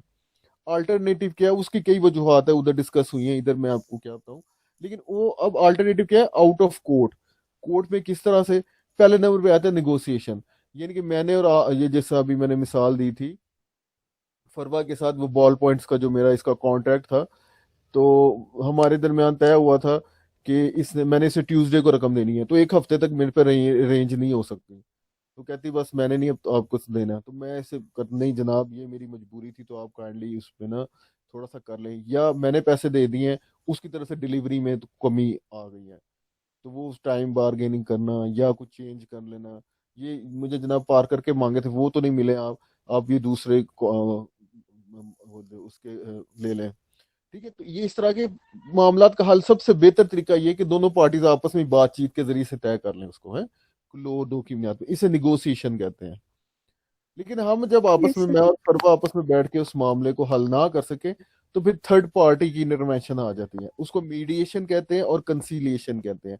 मीडिएशन इन द सेंस क्या है कि ये अलीहा कहती है कि क्यों दोनों आप लड़ते हो, चलो आओ मेरे घर में या मेरे ऑफिस में बैठो तो मामले को बस हल करो। अब इधर अलीहा जो है बतौर मीडिएटर, उसने सिर्फ हमें एक जगह प्रोवाइड कर दी बैठ के बातचीत करने के लिए, लेकिन एक्टिव रोल इतना नहीं है उसमें अलीहा का। और इधर ये है कि असल में कॉन्सेंट से हम दोनों अपने मामले को सुलझा दें। लेकिन जब अलीहा को ही हम ये पावर दे दें कि अलीहा कुछ हमें सजेशन दे सके उस मामले में कि फरवा तुम ऐसे कर लो, वकास तुम ऐसे कर लो, ठीक है, ताकि कॉमन ग्राउंड पे दोनों के दरमियान में एक ऐसी बात आ जाए, और या हमें कोई ऐसा सजेशन भी देती है, लेकिन उसके लिए जरूरी है हम दोनों का कॉन्सेंट देना, उस पर मानना, तब उसका फैसला हम पे बाइंडिंग आए। इसको कंसीलिएशन कहते हैं। कंसिलिएशन से आगे क्या है कि अब मैं और फरमान है, हमें तो सुलह नहीं होनी किसी भी बात के ऊपर, तो हम अपना मैटर ले जाते हैं सालस के पास, अलीहा के पास, कि तुम हमारी दोनों पार्टियों की बातचीत सुनो और तुम हमारे दरमियान फैसला करा लो। आउट ऑफ कोर्ट है ये सारी बातचीत, ठीक है। वो जब एडीआर की बातें होंगी उधर आपको ज्यादा स्पेशलाइजेशन पता लग जाएगी, उसको फिर हम कहते हैं सालसी या आर्बिट्रेशन, ठीक है। कि अब अलीहा का जो बातचीत होगी, कानून के असूल इतने ज्यादा उस पर लागू नहीं होंगे, जिस तरह से कोड ऑफ सिविल प्रोसीजर है, कानून शहादत है, आम अदालतों में जिस तरह उसका नफाज होता है, तो अलीहा तो वैसे नहीं उसको करेगी, लेकिन दोनों तरह से करते हुए ये जो फैसला दे देगी ना किसके हक में, ठीक है, तो उसका फिर वो बाइंडिंग आ जाएगा, उसको आर्बिट्रेशन कहते हैं। और आर्बिट्रेशन से ऊपर आपका अदालती निजाम है जिसको आप पढ़ ही रहे हैं, ठीक है। तो उस बुनियाद पर एडजुडिकेशन क्या होती है कि जब जज मुकदमे की समाअत करते हुए कर रहा है तो उसे एडजुडिकेशन कहते हैं। और आर्बिट्रेशन सालसी का जो है, फिर ऑब्वियसली पहले लेबर और उनके दरमियान में कि जनाब मामला हल हो जाए, नहीं होता तो फिर जब मुकदमा ही चलना है तो फिर एक जो जज भी उनके साथ बिठा दिया जाता है। पर अपील का उन्होंने ये बताया कि ट्रायल कोर्ट के बाद जो जुरिसडिक्शन होगी, जिस तरह हम समझ लें कि अगर गुजरांवाला में कोई मामला है तो उसका फिर अपील जो है, अगर डिस्ट्रिक्ट सिविल जज ने दिया है फैसला, तो उसकी अपील लाहौर हाई कोर्ट में होगी ना, टेरिटोरियल उधर है। इस्लामाबाद में मामला है तो फिर उसकी आपको पता है इस्लामाबाद हाई कोर्ट अलहदा से उसकी मारते वजूद में है। यहाँ तक क्वेश्चन किसी का? सर आगे मीडिएशन और आर्बिट्रेशन में कोई डिफरेंस है? अभी तो बताया सारी कहानी, अभी तुमने जी ना वो ठीक है मुझे समझ आ गई, लेकिन थोड़ा सा नहीं, थोड़ा सा वो तो बस प्राइमा मुझे फिशाई अभी लगा कि क्या लगा को एक है मुझे लगा एक ही है, लेकिन आपने बताया डिफरेंट है। डिफरेंट, तीनों चारों का तो तुम्हें बताया, नेगोशिएशन क्या है, जी जी मीडिएशन क्या है, जी के लिए है। बस तू बस ना आई ये कि मैं हूँ सर, मैं इधर ही हूँ सर, मैं इधर ही हूँ, ये तो नहीं। जी सर। मान भी गया यार, बहुत अच्छे बच्चे। अच्छा जी, तो क्या नाम है, आप थक गए मुझे लगता है, ये क्या नाम है, अलीहा। नहीं नहीं सर, मैं अच्छा जी, करवाती हूँ आगे जी। आओ बेटा फिर। सर फ्रांस में जो हाईएस्ट कोर्ट है ना, यहाँ ऑर्डिनरी कोर्ट स्ट्रक्चर में जो हाईएस्ट है उसको कहते हैं कोर्ट डी कैसेशन, या फिर उसको सुप्रीम कोर्ट ऑफ कैसेशन भी कहा जा सकता है। एंड नेक्स्ट उसमें ये बताया गया है कि ये सिर्फ जो है ना वो क्वेश्चन ऑफ लॉ के ऊपर रूल नहीं करता, बल्कि फैक्ट्स बेसिस भी काम करते हैं। एंड कोर्ट ऑफ कैसेशन की जो कॉम्पोजिशन है ना, उसमें 100 जजेस इंक्लूडेड हैं, जिसमें 6 रोटेटिंग बेंच पैनल जो होते हैं ना वो डिवाइड किए जाते हैं, जिसमें इंक्लूड हैं 3 civil, 1 commercial, 1 labour and 1 criminal. और सम वे में सर इनको मिक्स्ड भी करके मतलब यूजफुल किया जा सकता है, मतलब सर उसको क्या कहेंगे प्लीनरी सम वे में सेशन सर सर। स्लाइड्स हाँ आपकी आगे। जी। जर्मनी के कोर्ट सिस्टम की पीछे शो हो हो गया रही ना। है। अच्छा, वो प्लीनरी सेशन है ना बेसिकली। अच्छा, यस इसकी सर। मैं थोड़ा सा एक्सप्लेनेशन कर दूं इधर, क्योंकि जितना आपको पता, प्लीनरी सेशन में ये होता है बेटी, बेसिकली बेटा रिमांड करना। एक तो रिमांड कस्टडी के हवाले से ना, जब कोड ऑफ क्रिमिनल प्रोसीजर, आप आवाज आ रही है, सर हेलो, ये सर आवाज आ रही है। वो है कि रिमांड होता है कि कस्टडी के हवाले से मुलजिम को जो अरेस्ट किया जाता है। एक रिमांड कहते हैं कि जो आला अदालत है या हायर फोरम है, वो वापस उसी जो कोर्ट ऑफ फर्स्ट इंस्टांस है या ट्रायल कोर्ट में मामले को दोबारा भेज दे कि भाई ये आपने ना कानून की एप्लीकेशन दुरुस्त तौर पे नहीं की है, तो दोबारा से इसका, इस कानून की इस इंटरप्रिटेशन की रोशनी में इसका फैसला करें। अब जब गया कोर्ट का सेशन में, एक बेंच के पास, लेट्स सपोज कमर्शियल बेंच के पास, पैनल के पास गया था, उन्होंने वापस भेज दिया उसी अदालत को या किसी और अदालत को, दूसरी अदालत को भेजा लोअर लेवल पे, उसने और तरह से फैसला कर दिया। अब देखो ना, दो तरह से कानून के फैसले हो गए। तो कई मामलात में खास तौर पे जब ये भी होता है कि जनाब ज्यादा से ज्यादा जजेस बैठने, ताकि अच्छी तरह मुख्तलिफ जावियात के जरिए से इसको देखा जाए, और जो एक यूनिफॉर्म मकसद उनका ये है कि कानून की एप्लीकेशन यूनिफॉर्म तौर पर हो। तो इन सिचुएशन में भी ना कोडी का सेशन ना प्लीनरी सेशन में, यानी कि कुछ जजेस वो जो ट्रेडिशनल पैनल्स हैं उनकी बजाय कुछ जजेस सिविल से ले लिए, कुछ क्रिमिनल पैनल से ले लिए, कुछ लेबर से ले लिए, कुछ आपके कमर्शियल से ले लिए, ताकि फिर वो ज्यादा बड़ा बेंच बन जाता है, ये ज्यादा बड़ा पैनल बन जाता है। 1967 से ये उन्होंने प्रैक्टिस शुरू की है फ्रांस में, खास फ्रांस में, ताकि यूनिफॉर्म हो, जिसे कहते हैं लार्जर बेंच बनाए जी, लार्जर बेंच सुप्रीम कोर्ट का होगा, ताकि ज्यादा से ज्यादा जजेस बैठेंगे तो वो अच्छी तरह से उसको परखा जाएगा, लॉ की प्रवीण को या कॉन्स्टिट्यूशन की प्रवीण को। क्लियर है बेटा? Yes sir. हाँ जी, क्लियर हो गया कि नहीं? Yes sir. Yes sir. Sir next Germany का स्लाइड कर दें। अब कोई बड़ी बड़ी तैयारी सर मैं करके आए हैं बच्चे, ये अली हाँ मौका नहीं दे रही किसी को। कौन है जी? सर अभी तक तो अलीहा ही है। सॉरी, सर बता दूं जर्मनी का भी। मोहम्मद बोलने का मौका दो ना। और ओके कौन सर। है? सर नेक्स्ट मोहम्मद खान है। मोहम्मद खान। खान साहब, आप ना बस स्लाइड ही पढ़ लेते हो, चलो बताओ फिर। अभी तो सर मैंने हैंड नहीं था रेज किया, जब किया था तब बोल ही नहीं ये। सर मैं बोलता हूँ। देख लो, वो सर कह रहे तब भी मैं। इनका हैंड रेज नहीं था, इसलिए नहीं बोला अच्छा, मैंने। मोहम्मद खान बोलेगा या कोई और बोलेगा? सर बोलता हूँ मैं। ये ना सीआरजीआर मौका नहीं देते किसी और क्लास फेलो को बोलने का। सर नहीं हमजा सर आज सलीम वो मुझे कह रहा था ये मौका ही नहीं मुझे मिलता, मैं तो तैयारी करके आता हूँ, मुझसे पूछ लें। अब तू इतना फैल ना, मुझे कह रहा था सर, ठीक है, दोस्त है ना। मुद्दई सुस्त गवाह चुस्त, तेरे जैसा ही दोस्त है तेरा, है। इसने अब अंदर उसका हैंड पर्दा है रेज भी मुझसे, किया था, नोटिस ही नहीं किया किसी ने। उसका उसका पर्दा है मुझसे, वो खुद क्यों नहीं बोलता? जी सर। शर्माता है ना क्यों थोड़ा, आप उसका कॉन्फिडेंस बढ़ा। तेरा कॉन्फिडेंस मैं किस तरह घटा दूंगा, मैं सोच है मेरी है। हाँ बोलो क्या नाम है आपका? खान, चल इसके बाद जी सर जी। मोहम्मद खान को बोलने दो हमजा, इसके बाद आप बोल लेना है खान सर साहब को। मेरा तो सिर्फ जर्मनी तक की स्टडी किया हुआ है बस। जर्मनी को किया स्टडी आपने? जी सर। खान फिर क्या करें, खान को हम खान की पूछ लेते हैं, इसको मौका देते, खुद बयान करेगा या आपको देखा सारा, मैंने कहा था ना इसने प्रिपेयर किया, वैसे शर्माता है, आप पूछ लिया करें ना कभी कभी। तू ही शर्मा ले थोड़ा सा यार, खुदा का खौफ कर। बोलो अब। जी सर जी।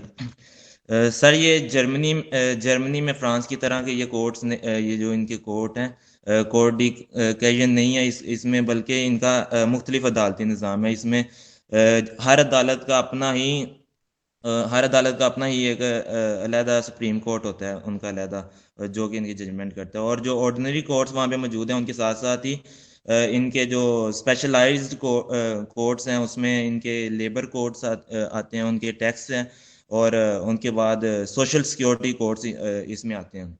और इन लोअर कोर्ट्स हैं जो इसमें तीन प्रोफेशनल जजेस होते हैं, और जहाँ कमर्शियल मैटर का जिक्र आता है तो वहाँ पे 2 ले जजेस इनके साथ एक प्रोफेशनल जज को भी इनके साथ बिठाया जाता है। हाँ उधर देखते ना हम, कैटेगराइजेशन या स्पेशलाइजेशन है कोड ही के सेशन में, ठीक है। अदालतें जी भी सर। डिफरेंट है यहाँ पे, लेकिन वहां पे एक सुप्रीम बॉडी या एपेक्स कोर्ट एक ही है, उसमें पैनल, उसमें कैटेगराइजेशन है। लेकिन जर्मनी में कहते हैं कि वो हर स्पेशलाइज फील्ड का निजाम ही लेता है, हर एक की सुपीरियर कोर्ट ही लेता है। यानी कि जी सर। कैटेगराइजेशन उधर भी है इधर भी है, लेकिन नो ये थोड़ी सी फर्क इस लिहाज से उनकी आ जाती है। अच्छा सर जी। यहाँ पे फिर ये जुडिशियल रिव्यू के लिए कहाँ पे जाते हैं जर्मनी में? एडमिनिस्ट्रेटिव कोर्ट्स के ना, वो आगे जिक्र आ जाएगा ना एडमिनिस्ट्रेटिव कोर्ट्स फेडरल का, जब कॉन्स्टिट्यूशनल कोर्ट्स में जाते हैं। हम वो आगे आ जाएगा ना जिक्र, नाम उनके क्या क्या है, फ्रांस के भी आ जाएगा, जर्मनी का भी आ जाएगा। जी सर। सर वो नेक्स्ट इसमें एपलेट लेवल पर जो ले जजेस को भी प्रोफेशनल जजेस के साथ बिठाया जाता है, क्योंकि एपलेट लेवल में सिर्फ क्वेश्चन ऑफ लॉ को ही डील नहीं किया जाता, बल्कि क्वेश्चन ऑफ फैक्ट को भी इसके साथ साथ डील किया जाता है। और जर्मनी में जो फाइनल रिव्यू अथॉरिटी होती है वो फेडरल कॉन्स्टिट्यूशनल कोर्ट के पास होती है, जो कि जुडिशियल रिव्यू की पावर को भी एक्सरसाइज करती है। यानी कि आप कह रहे हैं कि जो कॉन्स्टिट्यूशनल मैटर के लिए अलहदा से अदालत है जर्मनी में मौजूद है, ठीक है। पाकिस्तान की जी तरह नहीं है कि वो जो कॉन्स्टिट्यूशनल मैटर है उसको भी वो एक ही सुप्रीम कोर्ट डील कर रही है, और आर्टिकल 185 और 184 3 के तहत फंडामेंटल राइट्स को भी वो डील कर रही है। आर्टिकल 185 के तहत जो एपलेट जो यानी कि लाहौर हाई कोर्ट्स के फैसले हैं उनको भी वो अपील्स बतौर सुन रही है। या 186 के तहत जो उसकी एडवाइजरी जुरिस्डिक्शन है, एक अदारा नहीं है उधर जर्मनी में कॉन्स्टिट्यूशनल मैटर के लिए कोर्ट ही लेता है, ऐसी है जो जुडिशियल रिव्यू या उसको डील करती है। अब ये जो बच्चे का सवाल था उसका भी जवाब आ जाएगा जी। तमाम सर मामलात को ये कोर्ट फिर रिव्यू करती है? जी बेटा, सर तमाम मामलात को ये रिव्यू करती है ये फेडरल कौन सी? कॉन्स्टिट्यूशन? अच्छा बेटा, ये एक समझने की बात है कि कॉन्स्टिट्यूशनल मैटर कौन से मैटर होते हैं, ये बात आ गई ना सबसे पहले। तो जब ना आप ओबियसली R184 भी पढ़ेंगे, तो जब इंटरप्रिटेशन ऑफ कॉन्स्टिट्यूशन के मतलब जो स्टेट के स्ट्रक्चर में चीजें आती हैं, मिसाल के तौर पर आपको पता है कि हमारी पाकिस्तान की मिसाल है, फेडरल गवर्नमेंट है, प्रोविंशियल गवर्नमेंट है, लोकल अथॉरिटी है, जिस तरह की पाकिस्तान गुजरांवाला की हद तक कॉरपोरेशन है। अब जैसा मेयर, लॉर्ड मेयर होता है, मेयर है, उसके साथ डिप्टी मेयर है, ठीक है। एक पूरा लोकल लेवल पे भी हमारा है। तो ये गवर्नमेंट के ही मुख्तलिफ अशकाल है इनमें। या फिर मुकन्नना में, और आपकी जो है दूसरे नंबर पर इंतजामिया, इनके दरमियान में कानून या लॉ की, सॉरी, कॉन्स्टिट्यूशन की इंटरप्रिटेशन के मुतालिक जो भी बातचीत होनी ना, तो वो मैटर को कॉन्स्टिट्यूशनल मैटर्स कहा जाता है। सिर्फ उसके हवाले से गवर्नमेंट या गवर्नमेंट के दरमियान में अगर कोई मसला है, या गवर्नमेंट या किसी डिपार्टमेंट के दरमियान में कोई मसला है, या कोई ऑर्गन्स के दरमियान में, तो वो फिर कॉन्स्टिट्यूशनल जुरिसडिक्शन उसे कहते हैं, कॉन्स्टिट्यूशनल मैटर के ऊपर। ठीक है, फेडरल शरीयत कोड वो भी कॉन्स्टिट्यूशनल इदारा है। आया उसके ये पावर है, जुरिसडिक्शन है या नहीं है, उसमें फैसला सुप्रीम कोर्ट ने देना है। तो वो सिर्फ कॉन्स्टिट्यूशन से मुतल्लिक है ना, क्योंकि कॉन्स्टिट्यूशन बेसिकली कहते किसको है कि जो स्टेट स्ट्रक्चर में ऑर्गन्स हैं उनकी ऑर्गेनाइजेशन क्या है, उनके फंक्शंस क्या हैं, उनकी पावर्स क्या है, उनकी लिमिटेशंस क्या है, उसी को बयान कर रहे हैं ना। कि फेडरल और जिसका कंकरेंट जो सॉरी लेजिस्लेटिव लिस्ट है 18वीं तरमीम के बाद, शायद आपको बताया गया या आपको पता ही नहीं पता कि पहले 3 किस्म की लिस्ट होती थी। फेडरल लिस्ट होती थी, प्रोविंशियल लिस्ट होती थी, और एक कंकरेंट लिस्ट भी होती थी कि फेडरल ने इन मामलात में कानून साजी करनी है, प्रोविंसेस ने इन मामलात में कानून साजी करनी है। लेकिन जो कंकरेंट लिस्ट थी उसमें दोनों तरह के कर सकते थे। एजुकेशन जो पहले कंकरेंट लिस्ट में आता था, लेकिन अब ये प्रोविंशियल लिस्ट में आ गया 18वीं तरमीम के बाद में। ठीक है, तो इन सब से जो बहस के मामला होते थे, तो ये फिर कॉन्स्टिट्यूशनल मैटर्स इन्हें कहते हैं। समझ लगी कि नहीं लगी? अगली भी गई जी आ गई है समझ। अब एडमिनिस्ट्रेटिव अदालतें कौन, क्या एडमिनिस्ट्रेटिव मैटर्स कौन से है? एडमिनिस्ट्रेटिव वो है कि एडमिनिस्ट्रेशन जो आपकी एग्जेक्टिव एक्शन है सारे, क्योंकि देखिए ना, कानून देना बनाना तो जिम्मेदारी है मुकन्नना की, लेजिस्लेटिव ऑर्गन की। कानून को इम्प्लीमेंट करना है, उसको प्रैक्टिकली इन्फोर्स कराना है, वो इंतजामिया नहीं है, एग्जेक्टिव ने करना होता है। तो वो एडमिनिस्ट्रेटिव एक्ट्स होते हैं बेसिकली। तो उनकी लीगैलिटी, इलीगैलिटी या कॉन्स्टिट्यूशनैलिटी को चेक करने के लिए फिर वो अदालतों में जाते हैं। जैसा गिरफ्तारी की या नहीं गई, रिट साहब पढ़ेंगे। ठीक है, तो गिरफ्तारी कानून के मुताबिक की है या नहीं की है। ठीक है, या फिर ये सड़क के लिए, जैसा अभी मिसाल आपको दी थी कि लैंड एक्वायर कर लेती है कोई गवर्नमेंट किसी बंदे की, कि हमने यहाँ पे बनाना है एक अंडरपास, तो वो आया कानून के मुताबिक है, आया उधर जरूरत भी है, किसी ने कहा है कि वैसे ही वो, क्योंकि प्रॉपर्टी महंगी है तो हुकूमत ने, जानेदारों ने उस पर कब्जा करने के लिए उसके ऊपर एक्वायर कर लिया। तो एडमिनिस्ट्रेटिव एक्ट है ना। गली नहीं बन रही, ठीक है, या गली बनने के लिए उसके कहा गया है लोगों से कि गली को या सड़क को चौड़ा करना है, तो आप थोड़ी थोड़ी गज जमीन दें अपनी। ये सारे मैटर है जो एडमिनिस्ट्रेटिव एक्शन है ना, इनकी लीगैलिटी को चेक करने के लिए वो एडमिनिस्ट्रेटिव इंतजामिया को कोई भी काम है जिससे लोगों को फर्क पड़ता है। अजी बताएं बेटा, बताओगे? जी सर। सर सिर्फ जर्मनी तक की अभी स्टडी की है, आगे नेक्स्ट करना है इंशाल्लाह। और ये एडमिनिस्ट्रेटिव कोड उसी का ही है। नेक्स्ट, अच्छा चलो, और कोई एडमिनिस्ट्रेटिव कोड्स का कौन बताएगा? जी सर, मैं बताऊं? हाँ बताओ बेटा। सर इसमें उन्होंने कहा कि फ्रेंच रेवोल्यूशन के बाद जब सुपरमेसी ऑफ लेजिस्लेचर वगैरह का मामला आया, या जब सेपरेशन ऑफ पावर्स का एक कॉन्सेप्ट आया कि लेजिस्लेचर में जो है वो जुडिशरी में इन्वॉल्व नहीं हो गया, जो जुडिशरी है वो लेजिस्लेचर के काम में या एग्जेक्टिव के काम में इन्वॉल्वमेंट नहीं शो करेगी, तो उसके बाद फिर इसलिए इसको जो एग्जेक्टिव था उस पर चेक एंड बैलेंस रखने के लिए फिर उन्होंने एडमिनिस्ट्रेटिव कोर्ट बनाई, ताकि जो सेपरेशन ऑफ पावर्स का कंसेप्ट है वो तहलील ना हो। अच्छा ठीक हो गया। Sir next. नहीं कहा नेक्स्ट।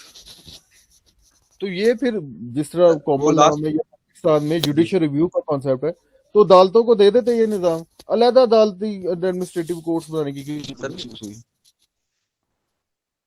सर वो जुडिशरी को इनकॉम्पिटेंट समझते थे। लास्ट पॉइंट में उन्होंने ये कहा कि जुडिशरी को इनकॉम्पिटेंट समझते थे, कि वो एग्जेक्टिव पे या लेजिस्लेचर पे चेक एंड बैलेंस रखने के वो काबिल नहीं है। काबिल नहीं है, और इससे जो सेपरेशन ऑफ पावर की थ्योरी है उसकी निगेशन हो जाएगी कि जब आप एक इदारे को दूसरे डोमेन, दूसरे ऑर्गन के डोमेन को उसको चेक करने को उसके ऊपर ताकत दे देंगे, तो सेपरेशन ऑफ पावर तो नहीं रही। ठीक हो गया, चले नेक्स्ट। जी सर। सर इसमें उन्होंने एग्जांपल दी है फ्रांस की, कि फ्रांस में जो एडमिनिस्ट्रेटिव कोर्ट है और उसका नाम है कौंसल दी टेट, और ये थ्योरेटिकली कोर्ट है, मतलब कि ये थ्योरी में तो हम इसको कोर्ट कहेंगे और इसके जो स्टाफ है, जो इसके ऑफिसर्स हैं, उनको हम जज कहेंगे, लेकिन लेजिस्लेचर को भी ये काउंसिल करते हैं, और साथ साथ जुडिशियल रिव्यू की भी इनके पास अथॉरिटी है। लेकिन वैसे ये इनको कॉमन कंसेप्ट में वो कोर्ट नहीं मानते, लेकिन थ्योरेटिकली ये कोर्ट या इनका जो स्टाफ है वो जजेस का ही अथॉरिटी रखते हैं। और इनके मेंबर्स हैं जो वो ब्यूरोक्रेसी से होते हैं मेनली, और हाँ उनको जजेस की ट्रेनिंग नहीं दी जाती, और इसी के लिए वो एडमिनिस्ट्रेटिव का जो प्रिंसिपल है वो उसको सोर्स कहा जाता है। अब वो ये बात है कि सेपरेशन ऑफ पावर को बरकरार रखने के लिए ये बेसिकली ट्रेडिशनली जो बादशाह को फ्रांस में जो दायरा होता था उसे काउंसिल डी टे की कहते थे, काउंसिल ऑफ स्टेट। तो उसी को ही नेक्स्ट फॉर्म में करते करते उन्होंने डायरेक्ट एडमिनिस्ट्रेटिव कोर्ट ही बना लिया है, जिसमें जजेस भी आम नहीं लिए जाते, बल्कि जो जुडिशरी या ब्यूरोक्रेसी के सीनियर मोस्ट बंदे हैं उन्हीं को ही उधर बिठाया जाता है, वो उसको करे। ठीक है, डिराइट एडमिनिस्ट्रेटिव का कॉन्सेप्ट है वो ही फ्रांस में लागू है, जिसके ऊपर जब एवी डाइसी ने, जो एक ब्रिटिश थे जूरिस्ट, उन्होंने रूल ऑफ लॉ की थ्योरी जब इनंसिएट की थी, वो भी आप पढ़ेंगे इंशाल्लाह किसी मौके के ऊपर, तब उन्होंने बताया था कि ये फ्रांस की अदालतों को उन्होंने चेक किया था, उनका कहा था हमारे यहाँ तो एक तरह की अदालतें हैं जिसमें हर तरह के फैसले किए करवाए जा सकते हैं, लेकिन फ्रांस में अलहदा से उन्होंने डायरेक्ट एडमिनिस्ट्रेटिव के कॉन्सेप्ट के तहत अलहदा से एडमिनिस्ट्रेटिव कोर्ट्स बना दिए हैं।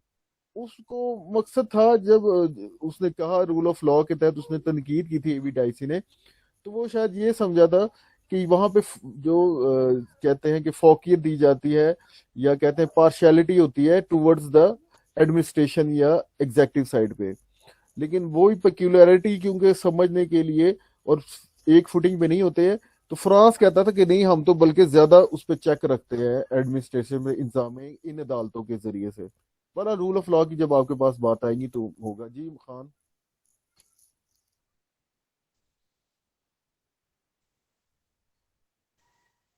जी सर। सर इसमें इन्होंने बेल्जियम और इटली में इन कोर्ट्स के लिए उन्होंने बताया कि वो इन्होंने इनके बिल्कुल बरक्स एक फ्रांस का, सॉरी, बेल्जियम और इटली में इन कोर्ट्स के लिए फ्रांस का ही मॉडल मौजूद था, लेकिन जो ममालिक जर्मनी को फॉलो करते हैं, और जो जर्मनी जर्मनी को फॉलो करने वाले ममालिक हैं, उनमें स्पेशल तौर पर उन्होंने कोर्ट्स तश्कील दी थी, और वहाँ पे इस कोर्ट का कॉन्सेप्ट नहीं था एडमिनिस्ट्रेटिव कोर्ट का। नहीं, एडमिनिस्ट्रेटिव कोर्ट वहां पे मौजूद है, लेकिन उसको अलहदा से, कि जुडिशरी से अलहदा से डिराइट एडमिनिस्ट्रेटिव के कॉन्सेप्ट के तहत कौंसल डिटेन ही वहां पे मौजूद है, कि जिसमें ब्यूरोक्रेसी से जजेस, यहाँ पे जजेस ही लिए जाते हैं, ठीक है, लेकिन अदालतें अलहदा है। उधर की आपने देख ली है डिस्टिंक्शन, ये कि ब्यूरोक्रेसी से लोग लिए जाते हैं जो कि तनाज़ात का हल करते हैं या फैसलों को देखते हैं। यहाँ पर क्या है, यहाँ पे जजेस जो ट्रेंड इन लॉ है उन्हीं का ही लिया जाता है। अच्छा जी, ये तो नहीं खत्म होना अभी भी, तो फिर नेक्स्ट क्या करें? चलो आप लोग तो यही कहना छुट्टी कर रहे हैं सर जी, और क्या कहना है? तो नेक्स्ट में बताना फिर आपने है, कॉन्फ्लिक्ट ऑफ जुरिस्डिक्शन से ही हम स्टार्ट करेंगे। ठीक है जी। हाँ जी, किसी का क्वेश्चन है यहाँ तक तो काइंडली पूछ लें, या कोई बात करना चाहे तो फिर हम इंशाल्लाह परसों को नेक्स्ट पढ़ेंगे जी।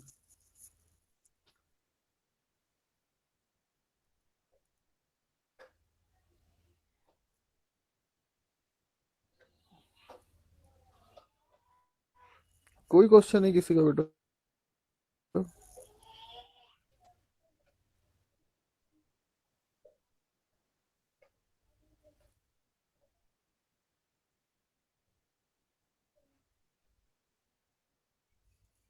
क्वेश्चन नहीं आप में से किसी का कोई? सर हाँ जी। सर ये जो अब हमारे मिड्स होंगे कि डायरेक्ट फाइनल ही होंगे सेकंड सेमेस्टर के? आहा, यार कसम से बड़ी टेंशन है। स्टूडेंट की लाइफ ना टेंशन से भरपूर है, और सबसे बड़ी टेंशन है पेपर्स। हाँ, देखो बेटा क्या फैसला करते हैं, मेरा ख्याल है मिड और फाइनल होंगे आपके, डिपेंड करता है ऑनलाइन पेपर होंगे या ऑफ, यानी कि फेस टू फेस होंगे। फेस टू फेस में तो होंगे जो होंगे आपके मिड टर्म या फाइनल भी। देखते हैं क्या बनता है, 1 फरवरी को पता लगेगा। अगर तुम्हें हाल फिर सर हाँ जी, ऑनलाइन ही होंगे सर, क्योंकि यूनिवर्सिटीज नहीं अभी खुल रही मार्च तक। दुआ करो ऑनलाइन ना हो आपके, पता लग जाएगा आपको। ऑनलाइन में ना कई कबाहतें हैं जो कि इंटरनेट आपके हाथ में नहीं है, इंटरनेट कनेक्शन और ये वो वगैरह, तो फिर दोबारा से पेपर, बस दुआ करो। बेहतर तो यही है कि ऑफ फेस टू फेस ही हो जाए बहरहाल, लेकिन जो यूनिवर्सिटी डिसाइड करेगी वही होना है। हाँ, अगर आपकी फरवरी में 1 फरवरी को नहीं स्टार्ट होते तो आपके, मेरा ख्याल है ऑनलाइन पेपर फिर हो जाएंगे। अच्छा, इसके अलावा कोई बात?